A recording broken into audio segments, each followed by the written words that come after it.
आकाशवाणी मध्य प्रदेश से प्रस्तुत हैं प्रादेशिक समाचार।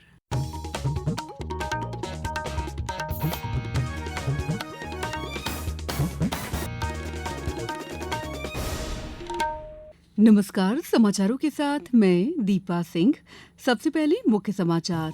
केंद्रीय गृह मंत्री अमित शाह ने नीमच में कहा, मार्च 2026 तक देश नक्सलवाद से होगा मुक्त। जनजातीय क्षेत्रों में समुदाय आधारित आजीविका और जलवायु परिवर्तन पर कल से भोपाल में होगी 2 दिवसीय कार्यशाला।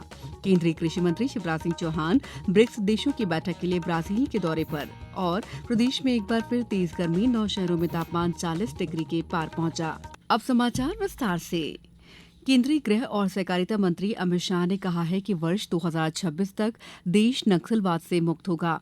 इस प्रण को पूरा करने में सीआरपीएफ की महत्वपूर्ण भूमिका होगी। केंद्रीय गृह मंत्री श्री शाह आज नीमच में सीआरपीएफ के 86वें स्थापना दिवस पर आयोजित कार्यक्रम में संबोधित कर रहे थे।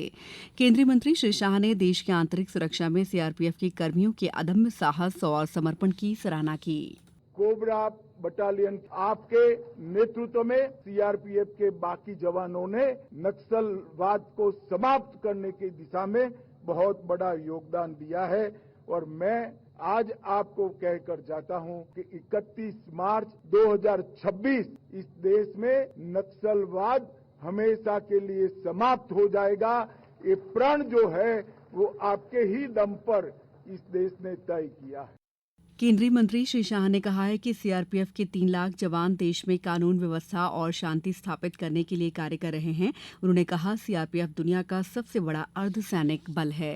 आज 248 बटालियन सहित 4 जोनल मुख्यालय, 21 सेक्टर मुख्यालय, 2 परिचालन सेक्टर मुख्यालय, 17 रेंज और 39 प्रशासनिक रेंज में लगभग 3 लाख जवान बटकर हर जगह पे देश की शांति और सुरक्षा के लिए काम कर रहे हैं। हमारा सीआरपीएफ इस देश का ही नहीं, पूरी दुनिया का सबसे बड़ा अर्धसैनिक बल होने का गौरव सीआरपीएफ को प्राप्त। कार्यक्रम में मुख्यमंत्री डॉक्टर मोहन यादव, जिले के प्रभारी मंत्री सुश्री निर्मला भूरिया, सीआरपीएफ के महानिदेशक ज्ञानेन्द्र प्रताप सिंह, क्षेत्र के लोकसभा सांसद सुधीर गुप्ता और अन्य जनप्रतिनिधि उपस्थित थे। स्थापना दिवस पर केंद्रीय गृह मंत्री श्री शाह ने परेड का निरीक्षण कर सलामी ली। केंद्रीय मंत्री ने वीरता पदकों के लिए चयनित जवानों को सम्मानित कर विशिष्ट सेवाओं के लिए सुरक्षा बल के जवानों को पुरस्कृत भी किया।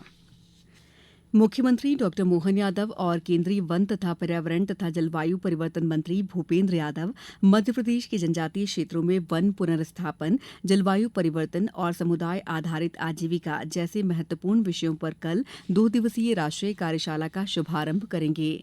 भोपाल में आयोजित होने वाली कार्यशाला में विकसित भारत @2047 के लक्ष्यों में वनों की भूमिका पर मंथन होगा। कार्यशाला में प्रदेश के जनजातीय कार्य मंत्री डॉक्टर कुंवर विजय शाह स्वागत उद्बोधन देंगे। इस मौके पर जनजातीय समुदाय और प्राकृतिक संरक्षण पर केंद्रित ऑडियो विजुअल प्रस्तुति भी दी जाएगी। राज्यपाल मंगूभाई पटेल राष्ट्रीय कार्यशाला के समापन सत्र में मुख्य अतिथि होंगे। अंतर्राष्ट्रीय स्मारक और स्थल दिवस के मौके पर कल देश भर में भारतीय पुरातत्व सर्वेक्षण ASI स्मारकों को देखने जाने पर कोई शुल्क नहीं लिया जाएगा। इसका उद्देश्य पर्यटकों को भारत की समृद्ध सांस्कृतिक विरासत को देखने के लिए प्रोत्साहित करना है। ASI के संरक्षण में 3698 स्मारक और स्थल हैं। इस साल अंतर्राष्ट्रीय स्मारक और स्थल दिवस का विषय आपदा एवं संघर्ष से खतरे में धरोहर रखा गया है। इसके तहत प्राकृतिक या मानव निर्मित आपदाओं, खतरों और संघर्षों से धरोहर स्थलों की सुरक्षा के बारे में जागरूकता फैलाई जा रही है।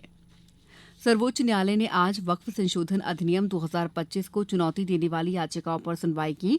न्यायालय ने केंद्र सरकार के इस आश्वासन को दर्ज किया है कि अगली सुनवाई तक वक्फ संशोधन अधिनियम 2025 के तहत वक्फ बोर्ड या केंद्रीय वक्फ परिषद में कोई नई नियुक्ति नहीं की जाएगी। कोर्ट ने महाधिवक्ता तुषार मेहता के इस आश्वासन पर भी गौर किया कि मौजूदा वक्फ संपत्तियों की स्थिति, जिसमें उपयोगकर्ता द्वारा वक्फ के स्वरूप में वर्गीकृत संपत्तियां भी शामिल हैं, फिलहाल अपरिवर्तित रहेंगी। इस मामले की सुनवाई अब 5 मई को होगी। समाचारों में वक्त है ब्रेक का।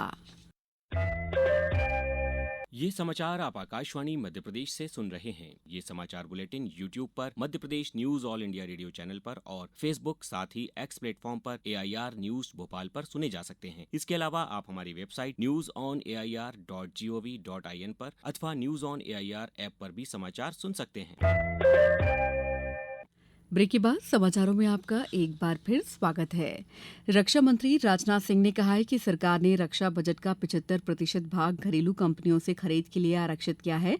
नई दिल्ली में आज रक्षा सम्मेलन में श्री राजनाथ सिंह ने बताया कि देश में रक्षा उत्पादन वर्ष 2014 में 40,000 करोड़ रुपए से बढ़कर वर्तमान में 1,27,000 करोड़ रुपए से अधिक हो गया है। उन्होंने कहा कि सरकार ने वर्ष 2029 तक 3 लाख करोड़ रुपए के रक्षा उपकरण बनाने का लक्ष्य रखा है।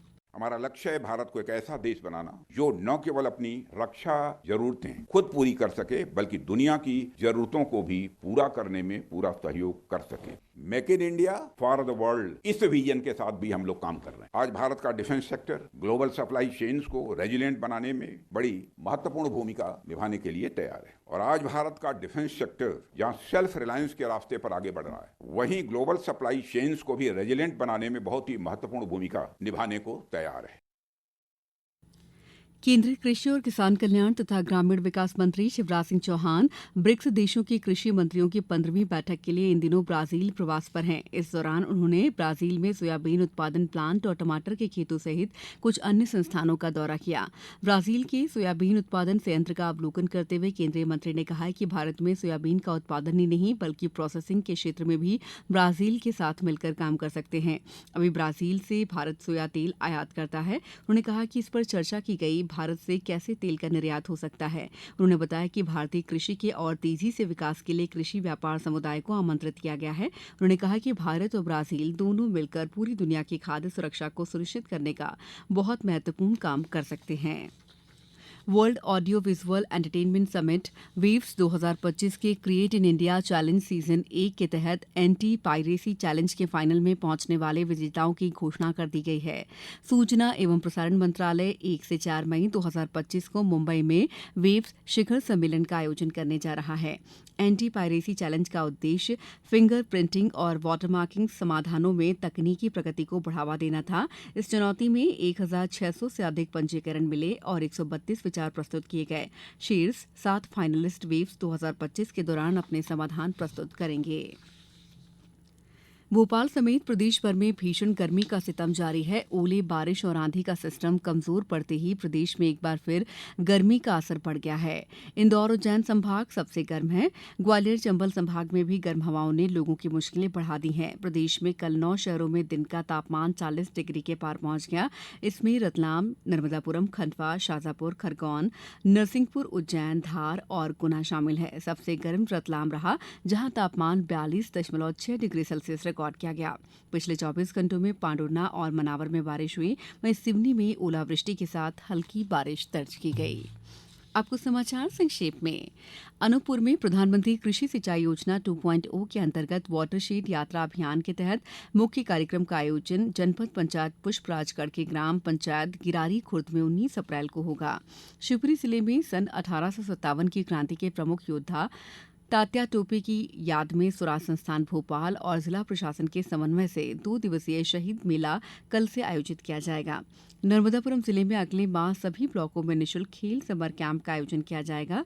इस कैंप के माध्यम से बच्चों के खेल के टैलेंट को चिन्हित किया जाएगा। गुना में अनुविभागीय अधिकारी आरोन मंजुषा खत्री द्वारा आज सिविल हॉस्पिटल आरोन और आंगनबाड़ी केंद्र का औचक निरीक्षण किया गया। गोरखपुर मंडल में विकास कार्यों के चलते भोपाल मंडल से गुजरने वाली कुछ ट्रेनों को निरस्त किया गया है। इसमें पुणे गोरखपुर एक्सप्रेस आज से 2 मई तक निरस्त रहेगी।